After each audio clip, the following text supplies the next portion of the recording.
Hello guys, আজকে শ্রাবণ মাসের last সোমবার মানে চতুর্থ সোমবার।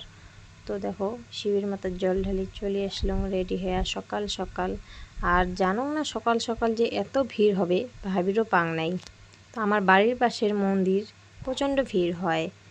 তো ফাইনালি দেখো মই লাইনের দাঁড়ে পড়লুম। তো লাইনের দাঁড়ে দেখো মোর পিছনে তো অনেক ভিড়, সামনাতে তো অনেক ভিড়। মন্দিরের কত যে দূরের দাঁড়ে ছিলুম তার নাই ঠিক, পাকা রাস্তাত।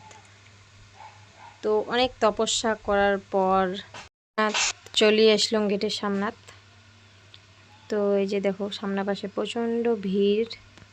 তো এই সাইডে মোর আছে যা আর মুই আর ননন ছিল। তো দেখো ওই যে বাচ্চাগুলো খেলে ধরছে সামনা পাশে।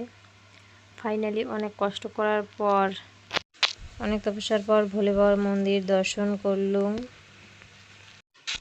তোমর ভিতরত পূজা দেওয়া ফাইনালি কমপ্লিট হয়ে গেল। বাইর হয়ে পড়লুম মন্দির থেকে। তো তোমাকে দেখো চারপাশটা মুই দেখে ধরছুম। এই যে লোকজন কত, প্রচুর ভিড়। তো হলো আমার বাড়ি যাওয়ার পালা। তোমার ছোট্ট মিনি ব্লগটা কেমন লাগিল অবশ্যই কমেন্ট করে জানিয়ে ভুলবেন না। আর সবাই ভালো থাকবেন, সুস্থ থাকবেন। তো টাটা, দেখা হচ্ছে নেক্সট ভিডিওর সাথে।